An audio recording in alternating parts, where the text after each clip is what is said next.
बिस्मिल्लाहिर्रहमानिर्रहीम। Dear student, अस्सलाम वालेकुम। Students, lecture number 2, subject theory of compiler construction, और लेक्चर टॉपिक है हमारे पास compiler structure. Very important students, आज का लेक्चर रहेगा हमारे पास। नेक्स्ट लेक्चर पे जाने से पहले स्टूडेंट्स थोड़ा सा हम रिव्यू लेंगे लास्ट लेक्चर का, कि लास्ट लेक्चर में हमने किस चीज़ पे डिस्कशन की।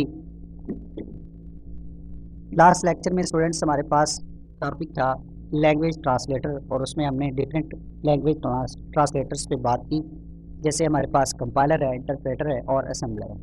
तो लैंग्वेज ट्रांसलेटर स्टूडेंट्स, जैसे हमने लास्ट लेक्चर में देखा, ये सोर्स प्रोग्राम को कन्वर्ट करता है टारगेट प्रोग्राम में, और टारगेट प्रोग्राम ही हमारा एग्जीक्यूटेबल कोड होता है, एग्जीक्यूटेबल प्रोग्राम होता है जो कंप्यूटर पे रन होता है।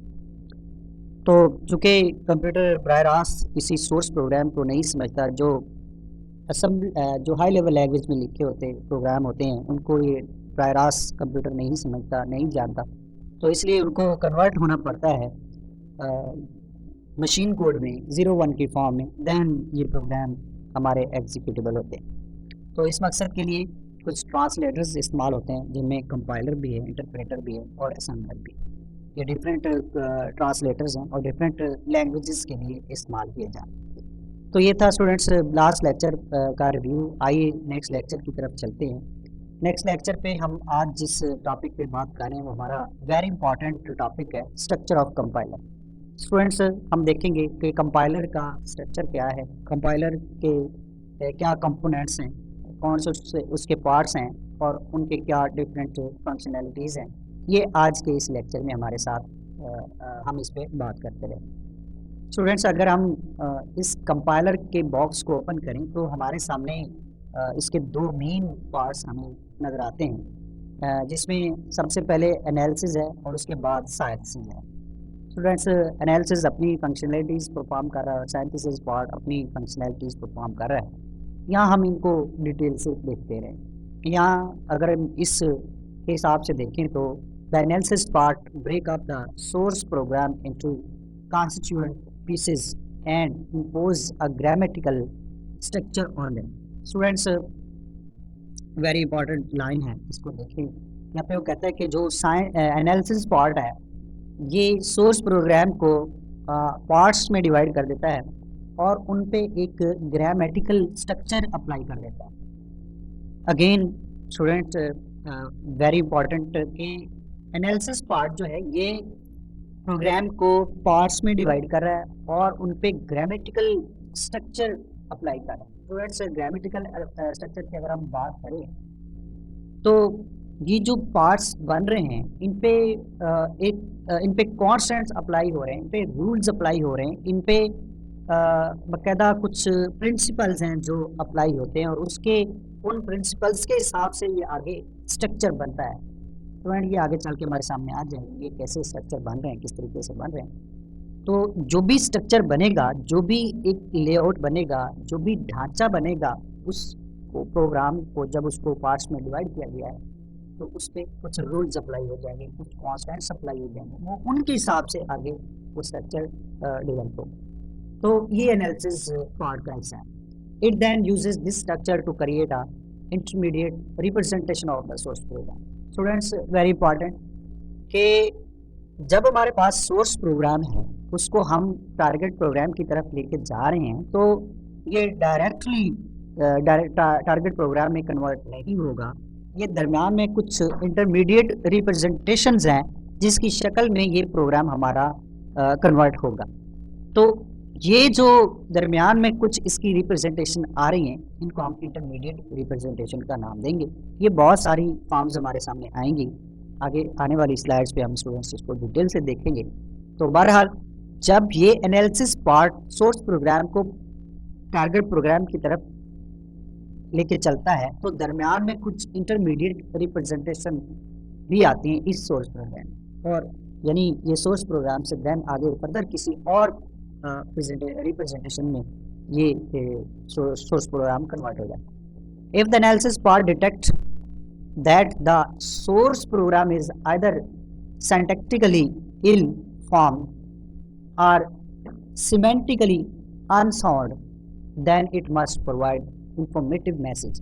Students, वेरी इंपॉर्टेंट है, अगर आपका ये सोर्स प्रोग्राम में कोई सिंटैक्स के हिसाब से एरर है या आपने उसको स्ट्रक्चर के हिसाब से, जो आपके जितने भी स्ट्रक्चर हैं प्रोग्राम लिखने के, उसके हिसाब से आपने कोई गलती की है, आपने सिंटैक्स के हिसाब से प्रोग्राम नहीं लिखा, आपने जो एक फ्लो होता है प्रोग्राम लिखने का, उसके हिसाब से आपने प्रोग्राम को सही नहीं लिखा, आपने कहीं मिस्टेक की है, आपने कहीं गलती की है, तो एनालिसिस पार्ट आपको एक इंफॉर्मेटिव मैसेज भेजेगा, आपको मैसेज देगा कि यहाँ आपकी गलती है, ये इस सोर्स प्रोग्राम में ये आपका एरर है, ये आपको ये मैसेज एनालिसिस पार्ट की तरफ से आएगा। So the user can take corrective action, तो फिर यूज़र जो है वो उसके ऊपर अपने जो करेक्शन है वो करेगा, जहाँ गलती है, जहाँ पे एरर है, यूज़र उसको ठीक करेगा और फिर देन आगे फर्दर अगला प्रोसेस चलेगा। The analysis part also collect information about the source programme, और एनालिसिस पार्ट सोर्स प्रोग्राम के बारे में इंफॉर्मेशन इकट्ठी करेगा and store it in a data structure, और उसको डाटा स्ट्रक्चर में स्टोर कर देगा कॉल्ड सैम्पल टेबल, जिसको हम सैम्पल टेबल का नाम देते हैं। स्टूडेंट्स, डाटा स्ट्रक्चर जैसे आप शायद पहले भी इससे वाकिफ़ हों कि ये एक डाटा को स्टोर करने के लिए हमारे पास लेआउट होता है, एक फॉर्म होती है, एक शक्ल होती है, एक स्ट्रक्चर है हमारे पास जहाँ पे हम अपने डाटा को स्टोर करते हैं। तो ये सैम्पल टेबल भी इसी तरह से हमारे पास एक डाटा स्ट्रक्चर है। जैसे फॉर एग्जांपल हमारे पास ट्रीज़ होती हैं, हमारे पास स्टैक्स हैं, ऐसे हमारे पास लिंक लिस्ट हैं, इस तरह की से बहुत सारी डाटा स्ट्रक्चर्स हैं जिसमें जाके डाटा स्टोर होता है। तो ये सैम्पल टेबल भी एक डाटा स्ट्रक्चर है जिसमें जाके डाटा स्टोर होना है, और यहाँ पे जो डाटा स्टोर होना है वो आपका सोर्स कोड के बारे में इंफॉर्मेशन है। किस तरह की इंफॉर्मेशन है ये स्टूडेंट्स? जैसे आपके सोर्स कोड में कोई ऑपरेंड्स हैं तो उनको स्टोर करना है इस टेबल्स इस सैम्पल टेबल के अंदर, तो इसके बारे में इंफॉर्मेशन यहाँ पे जाके स्टोर होता है। अब which is passed along with the intermediate representation to the synthesis part। अब स्टूडेंट्स ये जो इंफॉर्मेशन है ये आगे फर्दर जब सिंथेसिस पार्ट ऑपरेशंस करेगा तो उसको ये जो इंफॉर्मेशन सैम्पल टेबल में पड़ी हुई है ये उसको रिक्वायर्ड होगी, और इसी इंफॉर्मेशन को लेके आगे सिंथेसिस पार्ट उस पर अपना काम करेगा या अपनी फंक्शनलिटीज पर काम करेगा, और फर्दर आगे ये जो कन्वर्जन का प्रोसेस है ये आगे चलेगा। तो स्टूडेंट्स एनालिसिस पार्ट दो तीन काम कर रहा है। एक तो आपके सोर्स प्रोग्राम में अगर कहीं एरर है, कोई आपने सिंटैक्टिकली कोई मिस्टेक की है या आप सिमेंटिकली आपने कहीं कोई प्रॉब्लम क्रिएट की है अपने सोर्स प्रोग्राम में, तो आपको मैसेज करेगा, आपको बताएगा इसमें ये प्रॉब्लम है, और जब आप उसको ठीक कर लेंगे तो देन आपके इस सोर्स प्रोग्राम को वो उसके बारे में जो इंफॉर्मेशन है उसको सैम्पल टेबल के अंदर स्टोर कर देगा, और यहाँ पे जो इंफॉर्मेशन स्टोर हो रही है ये आगे फर्दर जितना भी कन्वर्जन का प्रोसेस चलना है उसके लिए ये लाजमी होती है, इसके लिए ज़रूरी होती है, तो ये आगे फर्दर इंफॉर्मेशन उस पार्ट को आगे सिंथेसिस पार्ट है जैसे हमारे पास उसको प्रोवाइड करता है। स्टूडेंट्स, मज़ीद अब हमारे पास सिंथेसिस पार्ट है, इसको देखें तो यहाँ पे synthesis part construct the desired target program for the intermediate representation. अब स्टूडेंट्स के आपके पास जो इंटरमीडिएट रिप्रेजेंटेशन आई है, यानी जो आपके पास एनालिसिस पार्ट ने आपको एक रिप्रेजेंटेशन दी है, उससे आगे टारगेट प्रोग्राम को कंस्ट्रक्ट किया जाएगा, उसको जनरेट किया जाएगा, टारगेट प्रोग्राम से जनरेट किया जाएगा, और ये वही इंफॉर्मेशन होगी जो आपके पास सैम्पल टेबल में प्रोवाइड, यानी synthesis part target program convert करने के लिए उसको सैम्पल टेबल से जो सैम्पल टेबल में जो इंफॉर्मेशन एनालिसिस पार्ट ने स्टोर की है वो वहाँ से उस इंफॉर्मेशन को लेगा, और जो इंटरमीडिएट रिप्रेजेंटेशन एनालिसिस पार्ट ने क्रिएट की है ये दोनों को लेके आगे टारगेट प्रोग्राम जनरेट कर देगा। और यही टारगेट प्रोग्राम जो है ये एग्जीक्यूटेबल होगा। तो the analysis part is often called the front end of the compiler and synthesis part is the back end of the compiler. Student कि जो आपके पास एनालिसिस पार्ट है इसको हम कंपाइलर का फ्रंट एंड कह सकते हैं और जो बैक एंड है वो कंपाइलर का साइंथिस पार्ट है।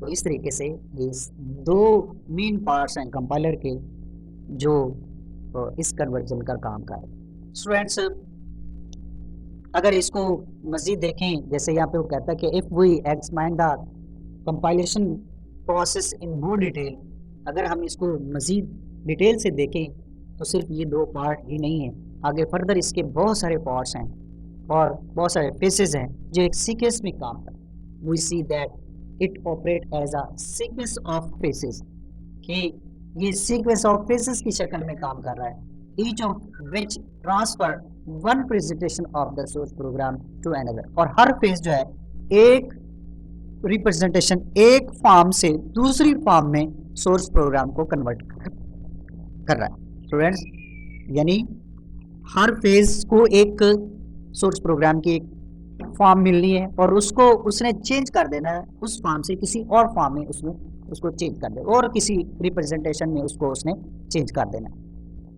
A typical decomposition of the compiler into a phase is shown in figure। ये आगे फिगर आ रही है स्टूडेंट्स, वहाँ पे हम इसको डिटेल से देखते हैं कि कैसे डिकम्पोजिशन हो रही है। स्टूडेंट्स डिकम्पोजिशन का मतलब ये है कि एक फार्म से दूसरी फार्म में जब प्रोग्राम को कन्वर्ट किया जा रहा है, दिस इज कॉल्ड डिकम्पोजिशन। तो ये कैसे हो रही है, ये आगे आगे हमारे पास एक फार्म फिगर आ रही है, हम इसको देखते हैं।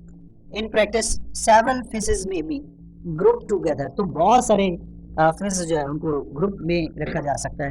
And the intermediate representation between the group phases need not to be construct explicitly. और स्टूडेंट्स यहाँ पे दो लफ्ज हैं, इम्प्लिसिटली और एक्सप्लिसिटली। स्टूडेंट्स कुछ काम जो है ऑटोमेटिकली कंप्यूटर में होते हैं और कुछ काम आपको खुद भी करने पड़ सकते हैं। तो यहाँ पे उसने यही बात की है कि आपकी जो इंटरमीडिएट रिप्रेजेंटेशन है, इन ग्रुप्स के दरमियान जो मुख्तलिफ फॉर्म्स आती हैं तो वो ज़रूरी नहीं है कि सारी की सारी आपको उन पे काम करना पड़ेगा, कुछ इम्प्लिसिटली काम भी होंगे। अब इसी तरह the sample table which store information about the entire source program, और सैम्पल टेबल जिसमें आपके सोर्स प्रोग्राम के बारे में इंफॉर्मेशन पड़ी है, is use by all phase of the compiler. तो इसको कंपाइलर के तमाम जो पार्ट्स हैं वो इसको यूज करेंगे। यानी जो कंपाइलर है इसके स्ट्रक्चर को हम देखें तो यहाँ सिर्फ दो पार्ट ही इसमें नहीं है, यानी एनालिसिस और साइंथिस पार्ट भी नहीं है।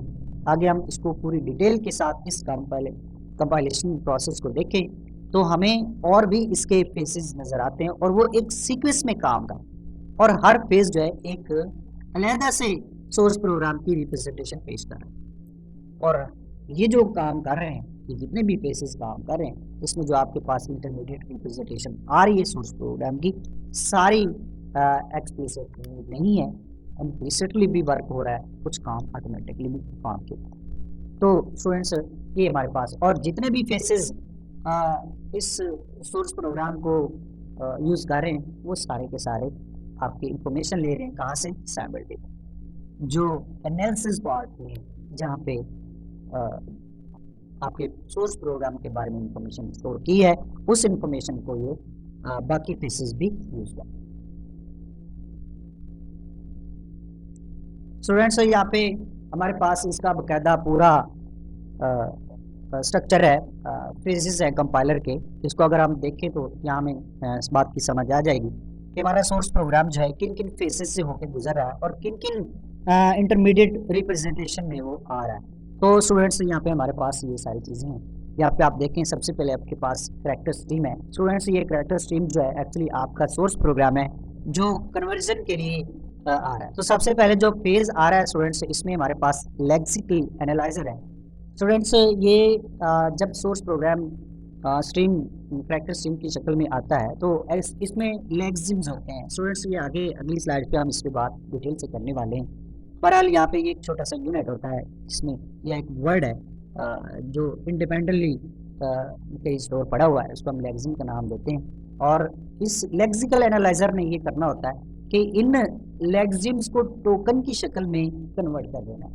तो जब ये कन्वर्जन कर देगा तो हमारे सामने टोकन स्ट्रीम हमारे सामने आ जाएगी, और ये टोकन स्ट्रीम जो है फर्दर अगले फेज पे चली जाएगी, और अगला फेज हमारे पास सिंटैक्स एनालाइजर है। स्टूडेंट्स, सिंटैक्स एनालाइजर का काम ये है कि इसने सिंटैक्स ट्री को जनरेट करना है। स्टूडेंट्स, ये भी एक ट्री है, एक स्ट्रक्चर है जिस हिसाब में आपके सोर्स प्रोग्राम को कन्वर्ट कर दिया जाता है कि उसके बाद ये सिंटैक्स ट्री जो है ये सिमेंटिक एनालाइजर के पास आ जाएगी, और सिमेंटिक एनालाइजर भी सिमेंटिक ट्री को जनरेट कर देगा। देन ये semantic tree intermediate code generator के पास आएगी। अब यहाँ पे भी ये भी एक फेज है, और इसको एक इंटरमीडिएट रिप्रेजेंटेशन में पेश किया जाएगा, यानी यहाँ पे भी एक और फॉर्म है इस सोर्स प्रोग्राम की, उसमें सोर्स प्रोग्राम को कन्वर्ट कर दे। स्टूडेंट्स, इससे further machine independent code generators हैं, ये भी आपके इसको इस इंटरमीडिएट रिप्रेजेंटेशन को आगे फर्दर कन्वर्ट कर देंगे। ये दूसरी हमारे पास इंटरमीडिएट रिप्रेजेंटेशन होगी, और यहाँ से आपका प्रोग्राम फर्दर आगे चला जाएगा कोड जनरेटर के पास, और ये कोड जनरेटर जो है ये आपके टारगेट मशीन कोड को जनरेट कर देंगे। स्टूडेंट्स, यहाँ पे आपके टारगेट मशीन कोड जनरेट हो रहे हैं, और उसके बाद मशीन डिपेंडेंट कोड जनरेटर है, यहाँ पे आपके टारगेट मशीन कोड है। स्टूडेंट्स, यहाँ आगे फर्दर हम इसको देखेंगे कि किसी कुछ जो कोड होते हैं वो मशीन डिपेंडेंट होते हैं, तो कंपाइलर को फिर उनके लिए भी मशीन डिपेंडेंट कोड जनरेट करने पड़ते हैं, तो ऐसे कोड भी जनरेट होते हैं। तो बहरहाल ये यहाँ पे हमारे पास फेसेस है इस कंपाइलर स्ट्रक्चर के, और इस तरीके से हमारा कंपाइलर जो है इन फेसेस से होके इन फेसेस पे मुश्तमिल है, और ये इसके फेसेस डिफरेंट फंक्शनैलिटीज़ के साथ काम कर रहे हैं, और हमारा सोर्स प्रोग्राम इन तमाम फेसेस से गुजर के देन आगे टारगेट मशीन कोड की तरफ चलता है।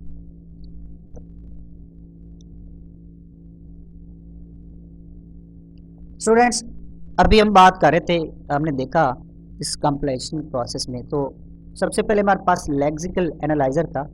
Lexical analyzer students very important है, सबसे पहला फेज है कंपाइलर के स्ट्रक्चर में।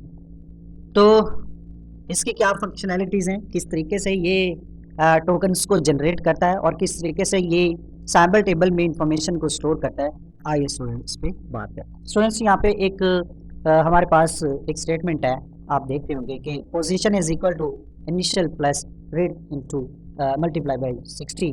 तो ये एक स्टेटमेंट है, और इसको हम असाइनमेंट स्टेटमेंट का नाम देते हैं। ये हमारे पास असाइनमेंट स्टेटमेंट है, आप देख रहे हैं कि यहाँ पे और मल्टीप्लिकेशन का ऑपरेशन भी है, फिर प्लस का है, और उसके बाद असाइन हो रही वैल्यू पोजीशन को, तो ये एक स्टेटमेंट है। अब ये स्टेटमेंट है फॉर एग्जांपल कंपाइलर के पास है, स्पेशली हम लेक्सिकल एनालाइजर की बात करें तो उसके पास जब आएगी तो ये इसके ऊपर ये फॉलोइंग ऑपरेशंस परफॉर्म करेगा। सबसे पहले स्टूडेंट्स, ये पोजीशन जो है ये हमारे पास लेक्सिम है, और इसको वो मैप कर देगा इस टोकन के ऊपर ID1 पे इसको ये मैप कर देगा। स्टूडेंट्स, ये टोकन है, आप देख रहे हैं इसको यहाँ एंगल ब्रैकेट्स के अंदर उन्होंने मेंशन किया हुआ है, तो ये एक टोकन है। अब स्टूडेंट्स, जब भी किसी लेक्सिम के लिए एनालाइजर, ये लेक्सिकल एनालाइजर इसको मैप करेगा, तो ये इस तरीके से इसको मैप कर देगा, इसका एक टोकन जनरेट कर देगा। अब स्टूडेंट्स, ये ID जो है ये आइडेंटिफायर के लिए, और ये सैम्पल टेबल में एक एंट्री है किसके लिए, पोजीशन के लिए, यानी पोजीशन जो हमारे पास एक वेरिएबल पड़ा हुआ है, या हम इसको ऑपरेंड की बात करेंगे, तो ये जो पड़ा हुआ है इसकी ये जो एंट्री सैम्पल टेबल में पोजीशन की गई है उसका ये आइडेंटिफायर। स्टूडेंट्स, आइडेंटिफायर स्पेशली हम देखते हैं, तो आइडेंटिफायर जो है ये नेम होते हैं, किसी भी चीज़ को आप नेम देते हैं तो ये इसके नेम्स होते हैं, यानी आपने किसी चीज़ को भी नाम दिया है तो इसका आइडेंटिफायर। इसी तरह स्टूडेंट्स, यहाँ पे ये वैल्यू है, इसको हम देखें तो ये जो वैल्यू है ये 1 जो है ये इस चीज़ को इंडिकेट कर रहा है कि इस नाम से जो आइडेंटिफायर है वो सैम्पल टेबल में नंबर 1 पे पड़ा हुआ है, यानी पहले नंबर पे आपका जो लेक्सिम इस आइडेंटिफायर के साथ है वो पड़ा हुआ है। अब इस आइडेंटिफायर के साथ कौन सा लेक्सिम पड़ा है हमारे पास, ये पोजीशन का लेक्सिम है, यानी पोजीशन लेक्सिम है जो ये इस आइडेंटिफायर के साथ इस वैल्यू पे या इस नंबर पे ये सैम्पल टेबल में पड़ा हुआ है। स्टूडेंट यहाँ पे देखिए, यहाँ पे वो कहता है कि where D is an abstract symbol standing for identifier, कि डी जो है वो ये एक एब्स्ट्रैक्ट सैम्बल है, यानी एक सैम्बल अलामत है किसके लिए, ये पोजीशन के लिए, and point two the sample table entry for the position. और वही बात आ गई कि पोजीशन टेबल में ये एक एज ए एंट्री जो है वो पोजीशन टेबल में ये एंट्री चली गई है। The sample table entry for identify holds the information about the identifier such as जैसे उसका नेम और टाइप। अब स्टूडेंट्स ये इस आइडेंटिफायर के साथ जो चीज़ आई है, और क्या चीज़ आई है, पोजीशन आई है। तो पोजीशन जो है इसकी नेम और इसका ये इसकी क्या डाटा टाइप है, वो चीज़ जो है वो इस सैम्पल टेबल में जाके स्टोर हो जाएगी। तो इस तरीके से स्टूडेंट्स ये जो लेक्सिकल एनालाइजर है किसी भी लेक्सियम को इस तरीके से सैम्पल टेबल में स्टोर कर देगा, यानी उसका आईडी और उसका नंबर, ये उसकी वैल्यू है स्टूडेंट्स कि किस नंबर पे ये सैम्पल टेबल में ये आपका लेक्सियम स्टोर पड़ा है। आगे देखिए स्टूडेंट, यहाँ पे नंबर 2 पे द सैम्पल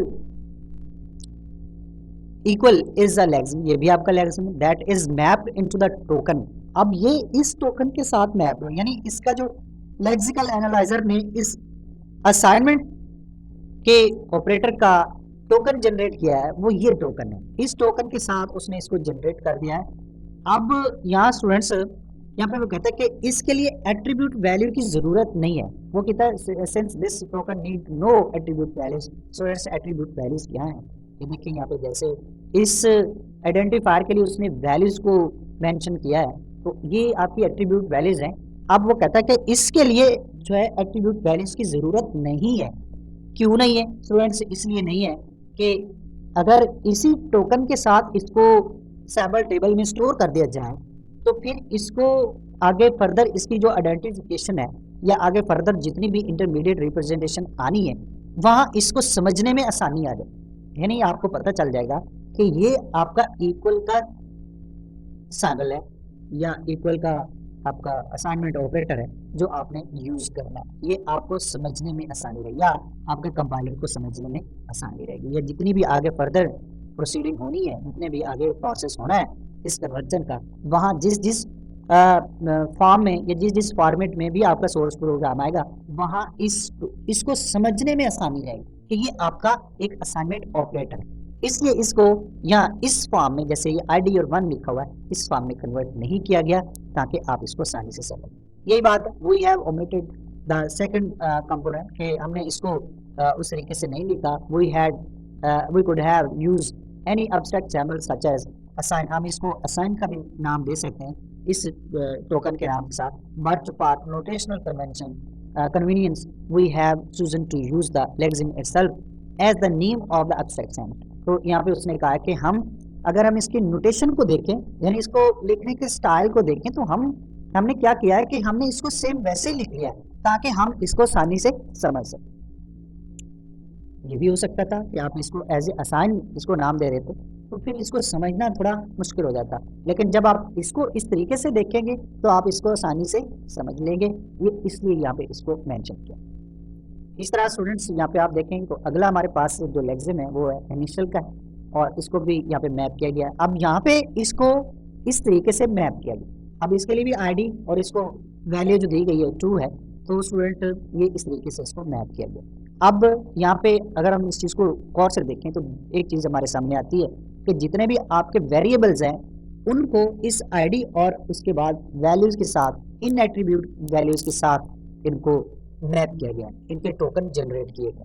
बाकी जो आपके ऑपरेटर्स हैं उनको सेम वैसे ही उसी शक्ल में उनको लिखा गया। इस तरह स्टूडेंट्स आप क्लास को देखेंगे, आपके पास ऑपरेटर है, ये भी आपका लेक्सिम है, that is map into the token.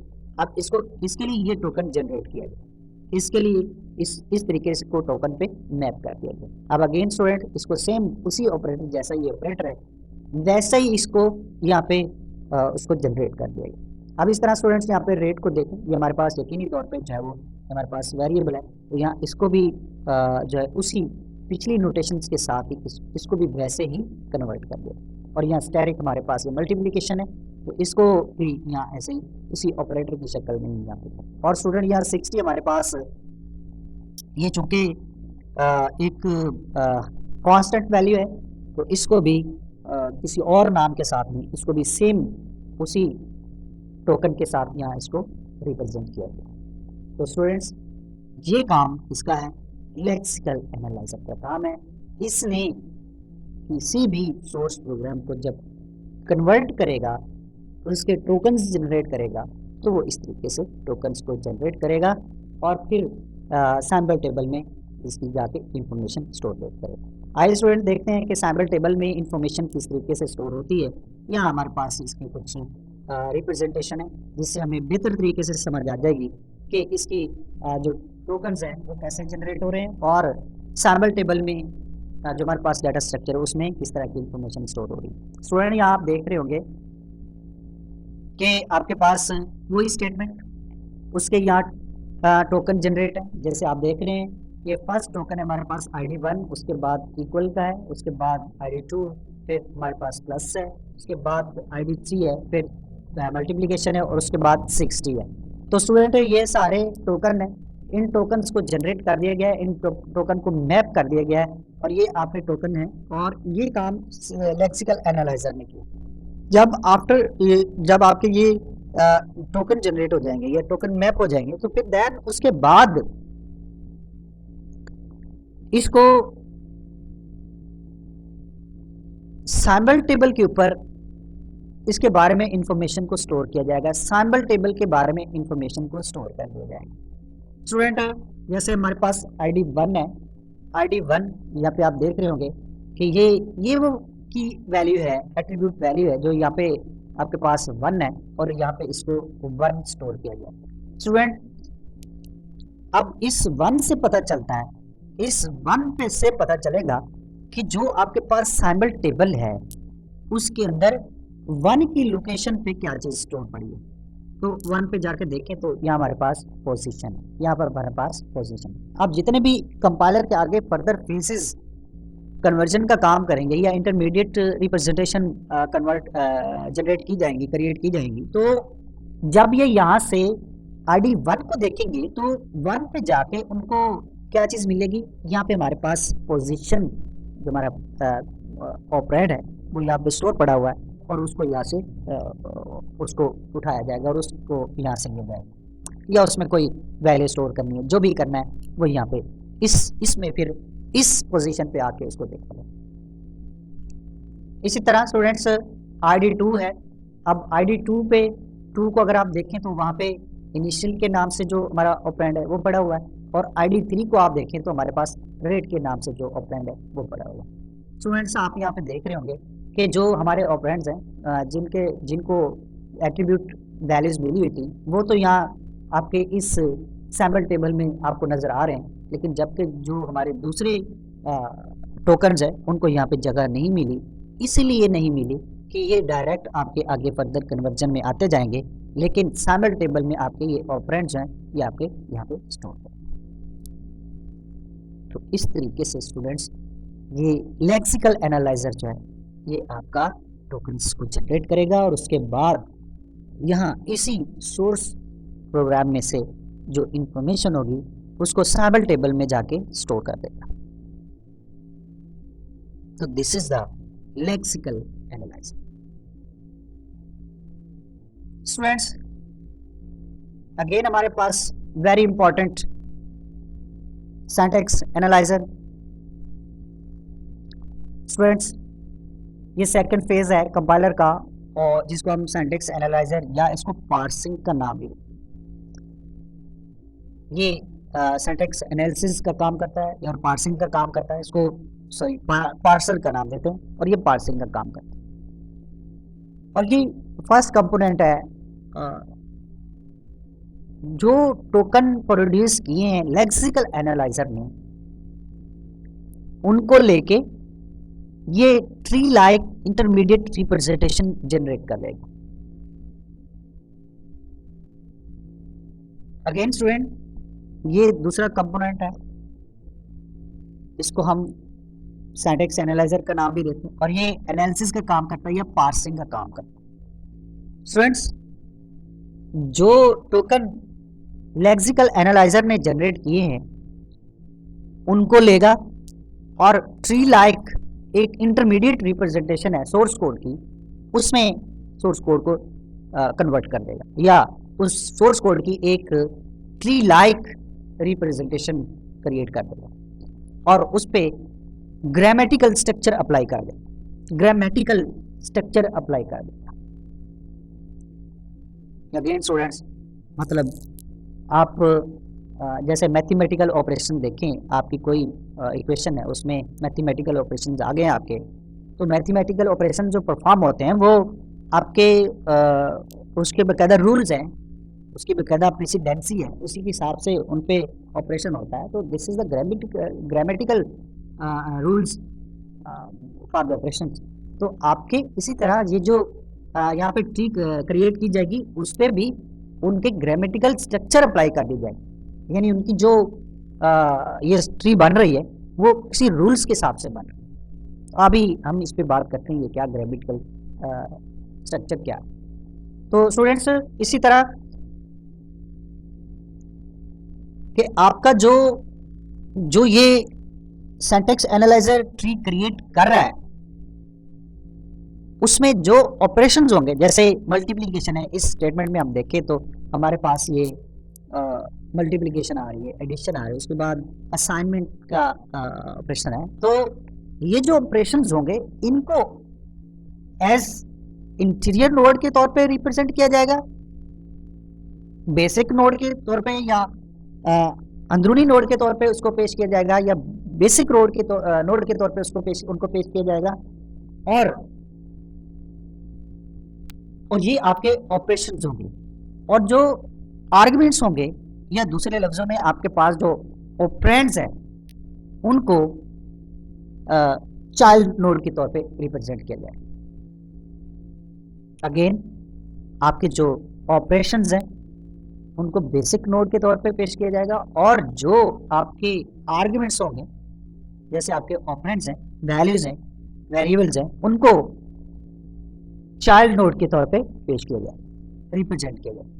जैसे यहाँ पे आप देखें स्टूडेंट्स, तो इस बात की आपको बेहतर तौर पे समझ आ जाएगी कि जो टोकन जनरेट हुए हैं, लेक्सिकल एनालाइजर ने टोकन जनरेट किए हैं, उनको सिंटैक्स एनालाइजर ले रहा है और उनको कन्वर्ट कर रहा है। तो आप यहाँ पे देख रहे हैं, जैसे यहाँ पे मल्टीप्लिकेशन है, ये एक बेसिक नोड के तौर पे आ रही है, और ID3 और 60 जो हमारे पास कांस्टेंट है, इसको उसने चाइल्ड नोड के तौर पे पेश किया। इसी तरह स्टूडेंट आप इसको देखें तो ये भी आपका यहाँ पे जो ऑपरेशन होगा मल्टीप्लिकेशन का, इसका जो रिजल्ट बनेगा वो यहाँ पे आ जाएगा। तो बेसिक इंटीरियर में ये आपके पास प्लस आ गया, और चाइल्ड नोड के तौर पे ये चीज़ें आपके सामने, जैसे ID2 है, और यहाँ इसका जो रिजल्ट बनेगा वो यहाँ पे आपके पास है। इसी तरह दैन इसका जो एडिशन के बाद रिजल्ट बनेगा वो यहाँ पे रिप्रेजेंट हो रहा है। फॉर एग्जाम्पल, तो ये जो आपके पास इक्वल का साइन है, ये as a interior node represent हो रहा है, और यहाँ इसकी लेफ्ट और राइट की तरफ इनके लीव्स को हम देखें तो ये हमारे पास, ये आपके पास चाइल्ड नोड यहाँ पे रिप्रेजेंट हो रहा है। तो स्टूडेंट्स, इस तरीके से ये आपका रिप्रेजेंट किया जाएगा जब ये सिंटैक्स एनालाइजर इसको डेवलप करेगा, इसकी ट्री को बनाएगा, इसकी ट्री को क्रिएट करेगा, तो वो इस तरीके से इसकी ट्री को क्रिएट कर देगा। तो students, this is the syntax analyser, यानी लेक्सिकल एनालाइजर, उसने टोकन जनरेट किए और सैम्पल टेबल में जाके इंफॉर्मेशन को स्टोर किया जो सोर्स कोड के साथ रिलेटेड थी, और उसके बाद सिंटैक्स एनालाइजर ने इन टोकन्स को लिया और उनको एक ट्री लाइक स्ट्रक्चर में उनको चेंज कर दिया, एक प्रेजेंटेशन में उनको चेंज कर दिया।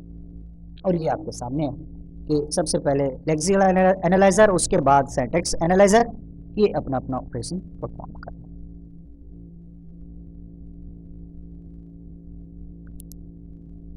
स्टूडेंट्स, यहाँ पे आप देखें मजीद सिंटैक्स एनालाइजर पर बात है। जैसे आपके पास स्टेटमेंट थी, position is equal to initial plus rate multiply by 60। तो अब यहाँ स्टूडेंट्स ये चीज़ समझने की है, जैसे हम ग्रामेटिकल स्ट्रक्चर की बात कर रहे थे कि जब इनको अरेंज किया जाएगा इस ट्री फॉर्मेट में या ट्री लाइक स्ट्रक्चर में या इस रिप्रेजेंटेशन में, इसको सिंटैक्स एनालाइजर रिप्रेजेंट करेगा। तो यहाँ पे उसने तरतीब को देखना है, किस तरतीब को देखना है कि आपके पास ये जो ऑपरेशंस हैं ये किस तरतीब में परफॉर्म होने हैं। जैसे यहाँ पे वो कहता है कि this tree shows the order in which the operations in the assignment are to be perform, कि यहाँ इस ट्री में जैसे हमने पीछे देखा तो उसमें इस ऑर्डर को भी सामने रखा गया है कि किस ऑर्डर में आपके ये ऑपरेशंस परफॉर्म होने हैं। तो यहाँ पे देखें, the tree has an interior node labelled static with ID 3, के पिछली ट्री को हमने देखा जैसे वो इंटीरियर नोड था तो उसको इंटीरियर नोड यानी बेसिक जो नोड रखा उन्होंने वो स्टैटिक था और ID 3 को उसका चाइल्ड लेफ्ट चाइल्ड बनाया और जो 60 था उसको राइट चाइल्ड के तौर पे पेश किया। जैसे यहाँ पे हम अगर पीछे जाएं तो स्टूडेंट या हमें बेहतर समझ आ जाएगी। ये आप देख रहे हैं जैसे कि ये हमारे पास इंटीरियर नोड है, अब इसके लेफ्ट साइड पे ID 3 है और राइट साइड पे 16 है। तो इस तरीके से ये आपके जो ट्री जनरेट की जाएगी वो इसी तरीके से उसको जनरेट किया जाए। अब यहाँ स्टूडेंट्स ये पहले ये ऑपरेशन परफॉर्म होना है, क्योंकि अगर हम इस चीज़ को देखें कि जो ऑपरेशंस मैथमेटिकल ऑपरेशंस होते हैं तो उसमें सबसे पहले मल्टीप्लिकेशन का काम होता है। अब ये ऐसा नहीं हो सकता कि पहले एडिशन का काम हो, पहले मल्टीप्लिकेशन का काम है, उसके बाद एडिशन का काम होता है और उसके बाद देन असाइनमेंट ऑपरेटर का ऑपरेशन होता है। तो यहाँ पे स्टूडेंट्स ये इसी तरतीब को सामने रखते हुए ये चीज़ जो है वो उसको बनाएंगे। और स्टूडेंट्स यहाँ पे अगर हम देखें तो जैसे ID 3 है, ये हमारे पास एक आइडेंटिफायर पड़ा था रेट, जिसको हमने लेक्सिम बनाया था और उसको हमने सैम्पल टेबल में जाके स्टोर किया था। तो ID 3 जो है ये इसी चीज़ को रिप्रेजेंट कर रहा है, यानी इस चीज़ पे जो ID 3 है इस पे हमारे पास एक आइडेंटिफायर है रेट के नाम से और ये आपका कहाँ स्टोर पड़ा है, सैम्पल टेबल में स्टोर।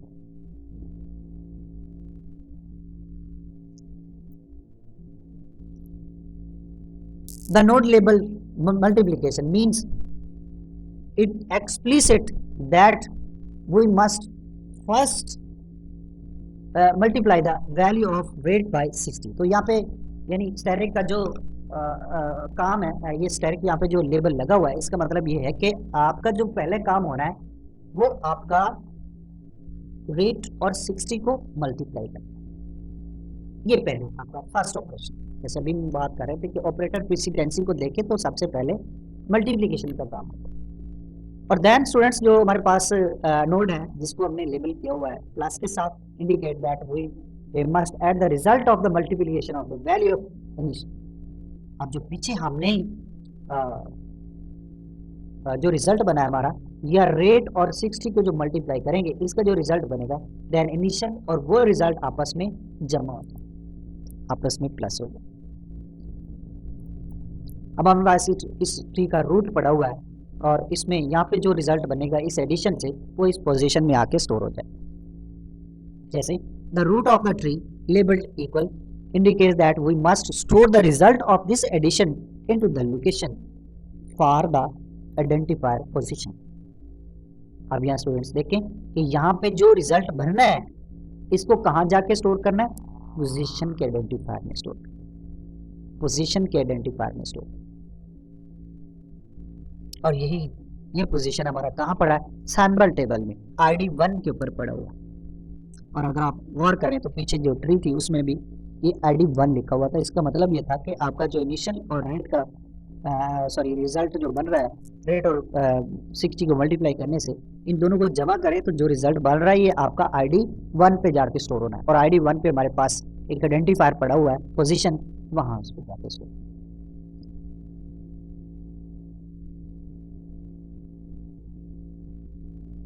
तो स्टूडेंट्स ये हमारे पास एक तरीकाकार है, इस तरीके से ये ट्री लाइक जो स्ट्रक्चर है या रिप्रेजेंटेशन है सोर्स कोड की, ये सिंटैक्स एनालाइजर इसको जनरेट कर देगा, इसको बना देगा। तो स्टूडेंट्स ये इसका काम।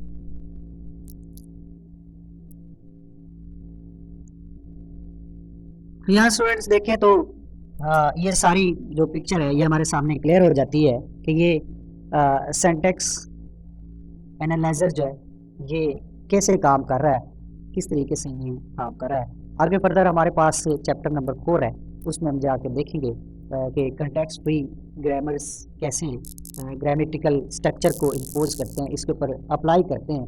ये हमारे पास आगे चल के हम देखेंगे और वहाँ पे डिस्कस करेंगे डिफरेंट एल्गोरिथम्स को कि किस तरीके से ये सिंटैक्स एनालाइजर जो है वो ऑटोमेटिकली काम कर रहा है और किस तरीके से ये ग्रामर्स की क्लासेस को अपनी वर्किंग में लेके आ रहा है। स्टूडेंट्स ये चैप्टर नंबर 4 पे हम इस चीज़ को डिटेल के साथ देखेंगे और ये सारी चीज़ें हमारे सामने आगे फर्दर जैसे जैसे हम चलते जाएंगे ये सारी चीज़ें हमारे सामने आती जाएंगी। तो स्टूडेंट्स यहाँ इस पिक्चर को अगर हम देखें तो सबसे पहले आपके पास स्टेटमेंट है, लेक्सिकल एनालाइजर ने उसको टोकन में कन्वर्ट किया और फिर देन सिंटैक्स एनालाइजर ने उसको ट्री फॉर्मेट में चेंज कर दिया। स्टूडेंट्स आज का लेक्चर हमारा इतना ही। आज के इस लेक्चर में हमने कंपाइलर के स्ट्रक्चर पे बात की, हमने कंपाइलर के स्ट्रक्चर को देखा कि उसमें कौन कौन से कंपोनेंट्स हैं, कौन कौन से फेसेस हैं, कौन कौन से वो मराहल हैं जिसमें से हमारा सोर्स कोड गुजर के आगे दैन टारगेट प्रोग्राम की तरफ चलता है। स्टूडेंट्स आने वाले लेक्चर्स में इंशाल्लाह हम फर्दर इसकी जो रिमेनिंग पार्ट्स हैं कंपोनेंट्स हैं स्ट्रक्चर के, कंपाइलर स्ट्रक्चर के, आप उस पर बात करते हैं। स्टूडेंट्स इस लेक्चर से रिलेटेड अगर कोई क्वेश्चन है तो आप मुझसे ज़रूर पूछिएगा, अपने ग्रुप में मुझे क्वेश्चन करें, मुझे व्हाट्सएप कर दें, मैं इंशाल्लाह आपको उसका रिस्पॉन्स करूँगा। तब तक के लिए अल्लाह हाफ़िज़।